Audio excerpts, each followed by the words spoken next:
দেখেন দিনের বেলায় প্রকাশ্যে কিভাবে ছিনতাই হচ্ছে। আপনারা ঘটনাটা দেখুন, তারপর আমি এই জায়গাটা সম্বন্ধে বিস্তারিত জানাচ্ছি।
এতক্ষণ আপনারা দেখলেন কি মর্মান্তিক একটা ছিনতাই হয়ে গেল এই রাস্তায়।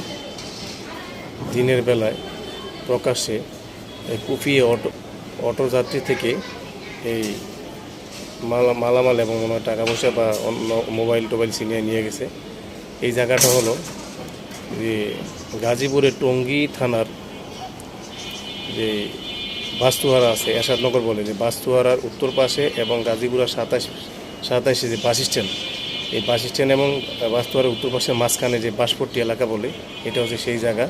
এখানে বিগত সরকার মানে যে শেখ হাসিনা সরকারের আমলে, শেখ হাসিনা সরকারের প্রাথমিক অবস্থায় আর কি, প্রথম অবস্থায় এখানে ছিনতাই অহরহ হইতো, মানে দিনে দুপুরে ছিনতাই হইতো, চুরি চাপাতি মানে অস্ত্র শস্ত্র দিয়ে ছিনতাই হতো। পরে শেখ হাসিনা সরকার ওখানে একটা পুলিশ বক্স বসাই দিছে।